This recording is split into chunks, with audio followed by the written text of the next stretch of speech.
Epstein ஃபைல்ஸ்னா என்ன? Epstein ஃபைல்ஸ்க்கும் இலுமினாட்டிஸ்க்கும் சம்பந்தம் இருக்கா? மைக்கேல் ஜாக்சன் சாவுக்கு யார் காரணம்? கொரோனா வைரஸ் பரப்பி விட்டது இலுமினாட்டிஸா? எப்ஸ்டைன் ஃபைல்ஸ்க்கும் ஹிட்லருக்கும் ஏதாவது சம்பந்தம் இருக்கா? ஹிட்லர் மோசமான கெட்டவன்னு நம்ம எல்லாரும் சின்ன வயசுல இருந்து படிச்சோமே. இன்ஃபேக்ட் சொல்ல போனா அதை திரும்ப திரும்ப சொல்லி நம்மளை நம்பவும் வச்சாங்களே, அது உண்மையா? ஹிட்லர் எதுக்காக யூதர்கள் எல்லாரையும் இரக்கமே இல்லாம கொன்னாரு? இந்த உலகம் சாத்தான் கையில போயிடக்கூடாதுன்னு ஹிட்லர் போராடினாரா? இப்படி பல கேள்விகளுக்கு பதில் இன்னைக்கு எப்ஸ்டைன் ஃபைல்ஸ் நமக்கு கொடுத்துருக்கு. இந்த உலகத்தை ஆள்றது அமெரிக்கான்னு 100 வருஷமா நம்ம எல்லாரும் நம்பிட்டு இருக்கோம். இந்த உலகத்தில் நடக்கிற பல பிரச்சனைகளுக்கு அரசியல்வாதிங்க தான் காரணம்னு நம்ம மணிக்கணக்கா பேசிட்டு இருக்கோம். ஃபேமஸ் செலிபிரிட்டிஸ் எல்லாரும் நல்லவங்க தானே, அவங்களுக்கு சப்போர்ட் பண்ணிட்டே நம்ம லைஃபை வீணாக்கிட்டு இருக்கோம். பட் அது எல்லாமே பொய். இந்த உலகத்தை முழுக்க முழுக்க ஆள்றது சாத்தான் வழிபாட்டாளர்கள் மட்டும்தான். இந்த விஷயத்தை ரீசெண்டா வெளியில வந்த எப்ஸ்டைன் ஃபைல்ஸ் நமக்கு தெளிவா ப்ரூவ் பண்ணிருச்சு. எப்ஸ்டைன் ஃபைல்ஸ்னா என்னன்னு இந்நேரம் மக்கள் எல்லாருக்குமே தெரிஞ்சிருக்கும். பட் அது எல்லாமே பேசிக் மட்டும்தான். இந்த வீடியோல எப்ஸ்டைன் ஃபைல்ஸை 1 by 1 டீகோட் பண்ணி இந்த உலகத்தையும் இந்த உலக அரசியலையும் கண்ட்ரோல் பண்றது சாத்தான் தான்னு இந்த வீடியோ எண்ட்ல உங்களுக்கு ப்ரூவ் பண்றோம். So welcome.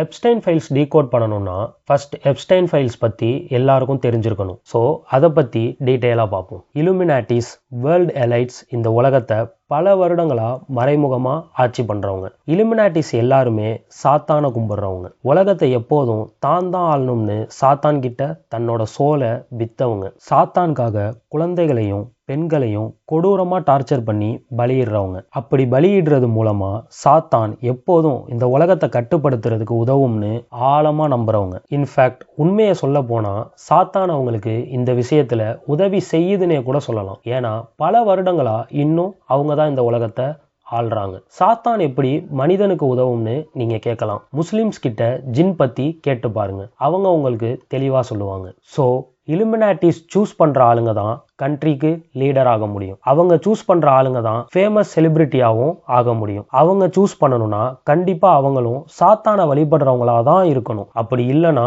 அவங்கள கண்டிப்பா சாத்தான வழிபட வச்சு மாத்திருவாங்க. இதுக்கு ரீசன், ஒரு ஃபேமஸ் செலிபிரிட்டியோ இல்ல ஒரு லீடரோ நினைச்சா மக்களுக்கு எப்போனாலும் உண்மையை தெரியப்படுத்தி மக்களை இலுமினாட்டிஸ் கட்டுப்பாட்டில இருந்து காப்பாற்ற முடியும். ஸோ லீடர்ஸ் அண்ட் செலிபிரிட்டிஸ் கரெக்டா இருந்தாதான் மறைமுகமா இலுமினாட்டிஸ்னால இந்த உலகத்தை ஆள முடியும். அப்படி ஃபேமஸ் செலிபிரிட்டிஸ் அண்ட் லீடர்ஸை கரெக்ட் ஆக்குற பல வழிகள்ல ஒரு வழிதான் எப்ஸ்டைன் ஃபைல்ஸ்.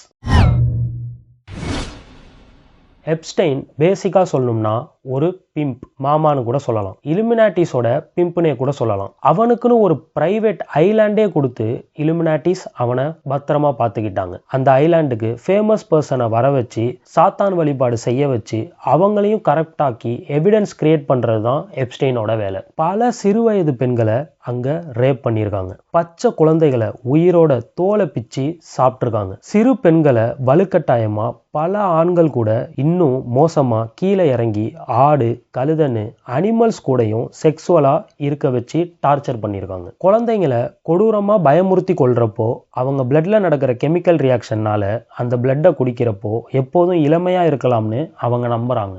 ஸோ இந்த விஷயத்த அவங்க செய்கிறாங்க. அங்கே போகிறவங்க எல்லாம் சாத்தான் வழிபாடு செஞ்சு கொஞ்சம் கொஞ்சமாக சாத்தானாவே மாறுறாங்க. நல்லா யோசிச்சு பாருங்க.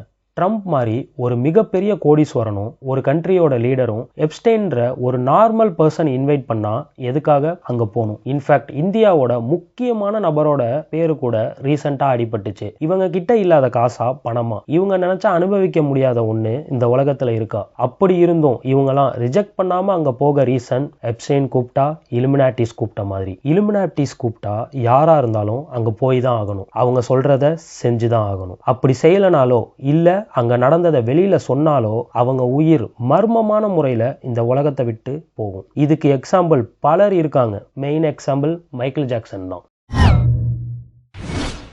மைக்கேல் ஜாக்சன் ஒரு பாயிண்ட் ஆஃப் டைம்ல ஜீசஸை விட பாப்புலரா இருந்தாருன்னே சொல்லலாம். சோசியல் மீடியா இல்லாத டைம்லயே அவர் ரொம்ப பாப்புலரா இருந்தாரு. நம்ம எல்லாரும் பார்த்தோம். மைக்கேல் ஜாக்சன் அண்ட் எப்ஸ்டைன் 2 பேரும் ஒன்னா இருந்த பிக்ஸ் எப்ஸ்டைன் ஃபைல்ல ரீசெண்டா வெளியில வந்துச்சு. ஸோ மைக்கேல் ஜாக்சன் கிளியரா அங்க போயிருந்தாருன்னு நம்மளால புரிஞ்சுக்க முடியுது. பட் அங்க நடந்த கொடுமைகளை கண்டு அவர் துடிச்சு போனாரு.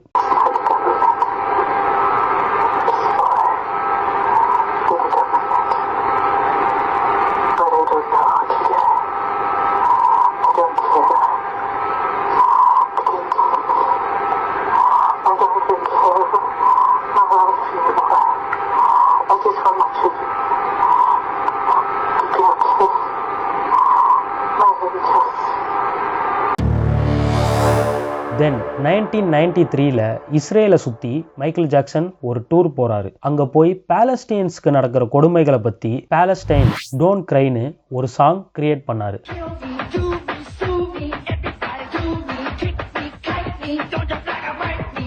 அந்த சாங்கை பேன் பண்ணிட்டாங்க. அந்த சாங் ரிலீஸ் ஆகி 2 மாசம் கழிச்சு அவர் மேல குழந்தைகள் பாலியல் வன்கொடுமை குற்றம் சாட்டினாங்க. அது முழுக்க முழுக்க கான்ஸ்பிரசி தான். நடந்த ஒரு விஷயத்தை பத்தி பேசுறது கான்ட்ரோவர்சி, நடக்காத ஒரு விஷயத்தை பத்தி பேசுறது கான்ஸ்பிரசி. அந்த கான்ஸ்பிரசியை பரப்புனது ஒரு ஜூனா யூதர்கள்னு அர்த்தம்.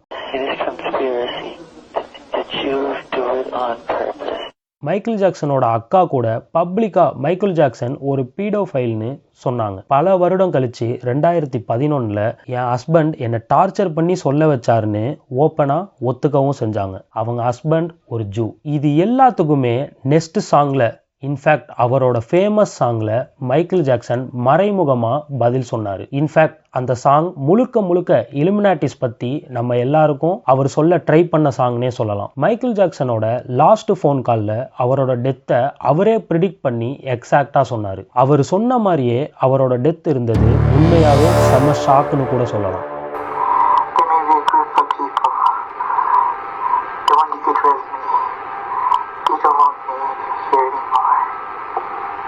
I don't understand. What do you mean?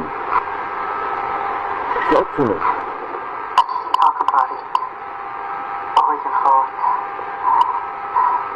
I don't know what's going to happen, but I just feel in my soul, only God knows, they could keep me. They could stab me. They could frame me and say I will reduce you with drugs. They can do a lot of things. Who could do these things? It's not the government. It's more than the government.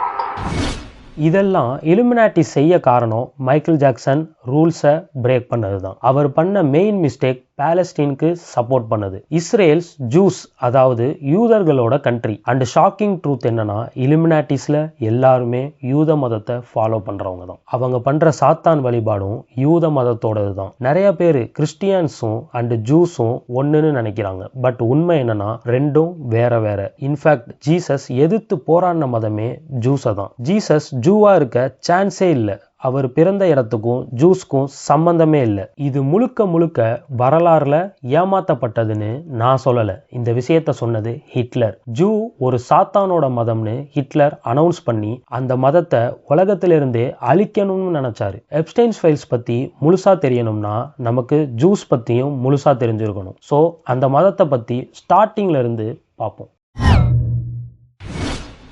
நீங்கள் கூகுளில் போட்டு பார்த்தா Jesus ஒரு ஜூன்னு வரும். நீங்கள் ஹிஸ்ட்ரியில் எங்கே தேடினாலும் ஜீசஸ் ஒரு ஜூன்னு திரும்ப திரும்ப வரும். உண்மையை சொல்லணும்னா அது பொய். இன்ஃபேக்ட் ஜீசஸை கொன்ன மதமே ஜூதான்னு பலரால நம்பப்படுது. சட்டங்கள் மூலமா மக்களை அடிமைப்படுத்தினது ஜூ. சர்ச் மூலமா வியாபாரம் பண்ணி பணம் சம்பாதிச்சதும் ஜூ. இதெல்லாம் எதிர்த்து போராடினவர் தான் ஜீசஸ். இந்துஸ்க்கு எப்படி பகவத்கீதாவோ, முஸ்லிம்ஸ்க்கு எப்படி குரானோ, கிறிஸ்டின்ஸ்க்கு எப்படி பைபிளோ, ஜூஸ்க்கு ஒரு தனி ஹோலி புக் இருக்கு.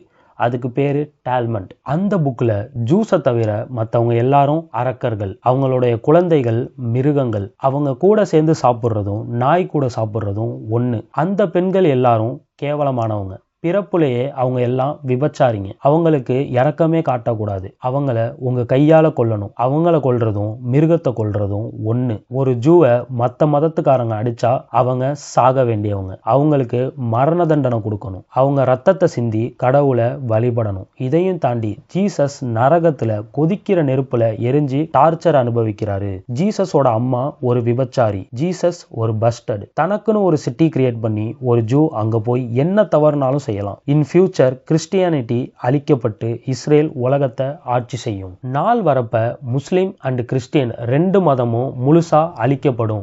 இறந்த பிணத்தோட உடலுறவு கொள்றது நம்மள இம்பியூர் ஆக்காது. 3 வயசுக்கு கீழே இருக்கிற பெண்ணோட உடலுறவு வைக்கிறது தப்பு இல்ல. ஜூஸ் மற்றவங்க எல்லாரையும் ஏமாத்தணும். இப்படியெல்லாம் அந்த புக்ல போட்டிருக்கும். இன்னும் மோசமாகவும் போட்டிருக்கும். இதில் மிகப்பெரிய கொடுமை, இந்த புக் ஸ்கூல்ல இருந்தே ஒவ்வொரு ஜூஸும் படிக்கணும்னு சட்டம் இருக்கு. இப்படிப்பட்ட ஒரு மத கோட்பாடை படித்து வளர்ற குழந்தைங்க எப்படி நல்லவங்களா வளருவாங்க? யோசிங்க. இப்படிப்பட்ட விஷயங்களை சொல்ற மதம் எப்படி கடவுளோட மதமா இருக்கும்? யோசிங்க. இப்போ நான் சொன்னதெல்லாம் நான் சொல்லலை, இது எல்லாத்தையும் சொன்னது ஹிட்லர்.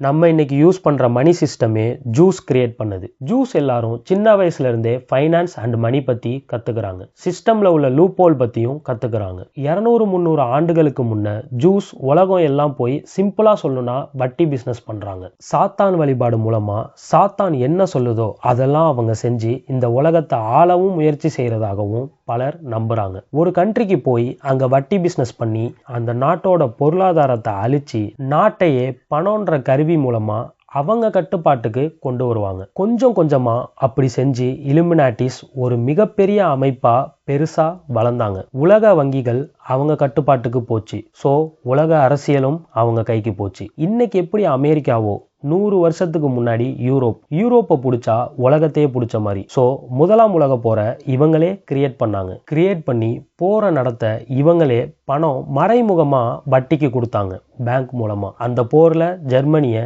இவங்களே தோக்கடிச்சாங்க. யூரோப்பை முழுசா இவங்க கைக்கு கொண்டு வந்தாங்க. போர்ல ஜெர்மனியை தோக்கடிக்க காரணம் பிரிட்டிஷ் ஒரு ராஜா ஆள்ற நாடு, ஜெர்மனி மக்கள் ஆள்ற நாடு. முதலாம் உலக போர்ல ஜெர்மனி மோசமா தோக்குது. அப்போ அந்த மிலிட்ரியில சாதாரண படை வீரனா இருந்த ஒருத்தன் கொஞ்சம் கொஞ்சமா எல்லாத்தையும் புரிஞ்சுக்கிறான். ஜெர்மனியை தோக்கடிச்சவங்க யாருன்னு புரிஞ்சுக்கிறான். ஸோ ஜெர்மனியை காப்பாத்தியே ஆகணும்னு முடிவு பண்ணான். ஜெர்மனியை காப்பாத்தினா யூரோப்பை காப்பாத்தின மாதிரி, யூரோப்பை காப்பாத்தினா உலகத்தையே காப்பாத்தின மாதிரின்னு அவன் நம்பினான். ஸோ அரசியல் கட்சி ஃபார்ம் பண்ணி ஜெர்மனிக்கு தலைவன் ஆகணும்னு அவன் நினைச்சான். போர்ல ஏற்பட்ட தோல்வி ஜெர்மனியை உருக்குலைச்சிருச்சு. நாட்டோட பேங்க்ஸ் ஜூஸ் கண்ட்ரோலுக்கு போயிருச்சு.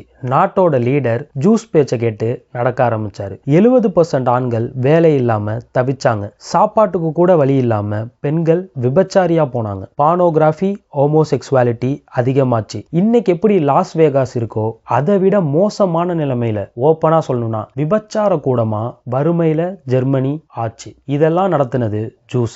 ஜெர்மனி பீப்புள்ஸை அடிமையாவே ஆக்கி வட்டியில ஜூஸ் என்ஜாய் பண்ணாங்க. அப்போதான் ஒரு மிகப்பெரிய ட்விஸ்ட். மக்கள் எல்லாரையும் திரட்டி அந்த படை வீரன் நாட்டை கட்டுப்பாட்டுக்கு கொண்டு வந்தான். அவரோட பேரு ஹிட்லர். ஆட்சிக்கு வந்த உடனே ஹிட்லர் 2 லாஸை நடைமுறைக்கு கொண்டு வந்தார். 1 ப்ராஸ்டிடியூஷன், ஹோமோசெக்சுவாலிட்டி, பானோகிராஃபி எல்லாத்துக்கும் ஸ்ட்ரிக்டா தடை விதிச்சாரு. 2வது ஜெர்மனில யாரும் இனி வட்டி வாங்கக்கூடாதுன்னு ரூல்ஸ் போட்டாரு. ஜஸ்ட் 1933 இருந்து 6 வருஷத்துல ஜெர்மனிய உலகத்திலேயே சிறந்த நாடா ஆக்குனாரு. ஹிட்லர் ஒரு கொடுங்கோல் ஆட்சியாளர்னு நம்ம புக்ல படிச்சிருக்கோம். இப்ப நல்லா யோசிச்சு பாருங்க, அது உண்மையா பொய்யான்னு. மக்களே தேர்ந்தெடுத்த தலைவன், நாட்டை முன்னேற்றின தலைவன் எப்படி ஒரு டிக்டேட்டர் ஆக முடியும்? வட்டி பிஸ்னஸ், பேங்க் மூலமா வட்டி விடுற பிஸ்னஸ் அப்போ மட்டும் இல்லை, இப்போ வர இலுமினாட்டிஸோட மெயின் பிஸ்னஸ். அதை தடை செஞ்சா அவங்களுக்கு எதிர்னு அர்த்தம். அவங்க போட்ட ரூல்ஸை பிரேக் பண்ணதா அர்த்தம். So all over Jews leaders around the world ஹிட்லருக்கு எதிராக போர் நடத்துவோம்னு அனௌன்ஸ் பண்ணதா ஹிட்லர் ஒரு அறிக்கை வெளியிட்டாரு. அது சாத்தானோட மதம்னு ஹிட்லர் ஆழமா நம்பினாரு. அதையும் தாண்டி ஜூஸ் அவங்க மதத்தை தவிர மற்ற எல்லா மதத்துக்காரங்களையும் இறக்கம் இல்லாம கொண்டு சாத்தான் வழிபாடு செய்யறதாகவும் அவர் அறிக்கை வெளியிட்டாரு. அதையும் தாண்டி நமக்கு தெரியாத இன்னும் பல சாத்தான் சம்பந்தப்பட்ட ரகசியம் ஹிட்லருக்கு தெரிஞ்சிருந்தது. ஸோ ஜூஸ் எல்லாரையும் இந்த உலகத்திலிருந்து அழிச்சே ஆகணும்னு ஹிட்லர் முடிவு பண்ணாரு. நாசியோட சிம்பிள் ஸ்வஸ்திக் நம்ம பார்த்திருப்போம். அது கடவுளோட சிம்பிள். ஹிட்லர் வெஜ் மட்டும்தான் சாப்பிட்ற பியூர் கிறிஸ்டியன் ஃபாலோவர். அப்புறம் பல குழுக்கள் அமைச்சு இந்தியா முதற்கொண்டு பல நாடுகளில் கடவுள் சக்தியை அவர் தேடினாரு. ஆன்மீக ரகசியம், ஆன்மீகம் பற்றியும் அவர் தேடினாரு. கேப்டன் அமெரிக்கா படத்துல கூட அது சம்பந்தப்பட்ட சீன்ஸ் வந்திருக்கும். நல்லா யோசிச்சு பாருங்க. போர்ல ஜெயிக்க கடவுள் பத்தின ரகசியம் ஒருத்தர் எதுக்காக தேடணும்? ஸோ கன்க்ளூஷன் என்னன்னா, ஹிட்லர் சண்டை போட்டது இலுமினாட்டிஸ் கூட இல்லை, சாத்தான் கூட. அது அவருக்கு நல்லாவே தெரிஞ்சிருந்தது. இதெல்லாம் வச்சு நம்ம ஒரு கன்க்ளூஷனுக்கு வரலாம். ஹிட்லர் நல்லவரா கெட்டவரான்னு நல்லா திங்க் பண்ணி பாருங்க. வேர்ல்டு வார்ல எல்லா கண்ட்ரீஸும் இன்னொரு கண்ட்ரியை அடிமையாக்கி பணம் சம்பாதிச்சாங்க. ரஷ்யன்ஸ் வார் ரேப் கண்டக்ட் பண்ணாங்க. அமெரிக்கா ஜப்பான் மேல ஆட்டம் பாமே போட்டாங்க. பிரிட்டிஷ் இந்தியா முதற்கொண்டு பல நாடுகளை ஸ்லேவா வச்சு பணம் சம்பாரிச்சு செல்வத்தை சுரண்டி போர் நடத்தி ஜெர்மனியை தோக்கடிச்சாங்க. ஈவன் ஹிட்லர் கூட இருந்த ஜப்பான் கூட சைனாவை கேப்சர் பண்ணி ஸ்லேவாக்கி வார் ரேப் கண்டக்ட் பண்ணாங்க. பட் ஜெர்மனி இது எதுவுமே பண்ணல. ஜூஸை கொல்றதையும் வார் ஜெயிக்கிறதையும் மட்டும்தான் மெயின் டார்கெட்டாக வச்சுருந்தாங்க. வரலாறு எப்போதுமே ஜெயிச்சவங்களால எழுதப்படுறது. ஸோ ஹிட்லர் ஒரு கெட்டவனா நம்மளை நம்ப வச்சாங்க. உண்மை என்னன்னா, ஹிட்லர் எந்த நாட்டையும் அடிமையாக்கி சுரண்டலை. வார்னால அவர் இழந்தது தான் ஜாஸ்தியே தவிர அவருக்கு கிடைச்சது எதுவுமே இல்லை. அப்படி இருந்தும் அவர் வார் நடத்த காரணம் ஃபியூச்சர் ஜென்ரேஷன் நமக்காகவும் கடவுளுக்காகவும் தான். ஈவன் சுபாஷ் சந்திர போஸ் கூட ஹிட்லர் கூட கை கோத்திருந்தாருன்னு நம்ம எல்லாருக்குமே தெரியும். வார் ரேப் ஜெர்மன் ஆர்மியில அலோவ் கிடையாது. ஜூஸ் தவிர ஹிட்லர் எல்லார்கிட்டையும் அன்போட தான் இருந்தார். நம்ம ஹிஸ்டரி என்ன சொல்லுதுன்னா, மக்கள் தேர்ந்தெடுத்தவரை டிக்டேட்டர்னு சொல்லுது. பரம்பரையா பிரிட்டிஷை ஆள்ற குடும்பத்தை ராயல் ஃபேமிலின்னு சொல்லுது. இதுல எது உண்மை நீங்களே சொல்லுங்க. இஸ்ரேலுக்கும் அமெரிக்காவுக்கும் எந்த தொடர்பும் இல்லை. இஸ்ரேல்னால அமெரிக்காவுக்கு எந்த லாபமும் இல்லை. பட் அமெரிக்கர்கள் கட்டுற வரி பணத்துல இஸ்ரேல் கண்ட்ரிக்கு ஆர்மி சப்போர்ட் அமெரிக்கா எதுக்காக தரணும்? இந்தியா மாதிரி ஒரு பவர்ஃபுல் கண்ட்ரி இஸ்ரேலுக்கு எதுக்காக சப்போர்ட் பண்ணணும்? முஸ்லிம்ஸை எதுக்காக இந்த உலகம் இறக்கமே இல்லாம அழிக்குது? முஸ்லிம்ஸ் குரானும் கிறிஸ்டின்ஸ் பைபிளும் சிமிலியரா நம்புற ஒரே விஷயம் ஜீசஸ் தான். அதனாலயா பல வருடமா ரஷ்யாவோட நட்புல இருந்த இந்தியா, ஒரு வருஷமா அமெரிக்கா டாக்ஸ் போட்டு சண்டை போட்டப்ப கூட அடங்காத இந்தியா, எப்ஸ்டைன் ஃபைல்ஸ்ல ஒரு ஃபேமஸ் பர்சனோட பேர் வந்த உடனே எதுக்காக அமெரிக்கா கிட்ட ஆயில் வாங்க ஒத்துக்குச்சு? ரஷ்யா நாங்க எப்போதும் சாத்தான் பக்கம் சேர மாட்டோம்னு ஓப்பனா எதுக்காக அனௌன்ஸ் பண்ணாங்க? மூவி இண்டஸ்ட்ரியில இருந்து மியூசிக் வர, பான்ல இருந்து ஹோமோசெக்சுவாலிட்டி வர எல்லாமே இன்னைக்கு நடத்துறது ஜூஸ் கம்பெனி தான். ப்ரூஃப் இருக்கு. வார்னர் ப்ரோஸ், டிஸ்னி, ஈவன் பான் வெப்சைட்ஸ் வர எல்லாமே ஜூவிஸ் கம்பெனி தான். மூவிஸ், பான், சோசியல் மீடியான்னு மனிதர்கள் மூலம் எதுக்காக செலவு செய்யப்படுது? நம்ம நம்புற அரசியல் தலைவர்களும் ஸ்டார்ஸ், செலிபிரிட்டிஸ் இவங்க எல்லாரும் உண்மையாவே நல்லவங்களா? மத கலவரங்கள் எதுக்காக நடக்குது? ஈவன் கொரோனா வைரஸ் பரப்பி விட்டது கூட எப்ஸ்டைன் ஃபைல்ஸ்ல தெளிவா இருக்கு. ட்ரம்ப் ஆல்சோ ரீசெண்டா எதுக்காக ஜூவா மாறினாரு? இது எல்லாத்துக்கும் பதில் எப்ஸ்டைன் ஃபைல்ஸ் கொடுத்துருச்சு. இந்த உலகத்தை ஆள்றது சாத்தான் தான். சாத்தானுக்கு கீழே தான் இலுமினாட்டிஸ், அவங்களுக்கு கீழே தான் செலிபிரிட்டிஸ் அண்ட் லீடர்ஸ். நம்ம எல்லாருமே அடிமைகள் மட்டும்தான். இந்த டாபிக் பத்தி இன்னும் டீட்டெயிலா எங்களால கிளியரா பேச முடியும். உங்களுக்கு பார்ட் 2 வேணும்னா கமெண்ட்ல சொல்லுங்க. So stay connect, be present. Signing off yours alter ego.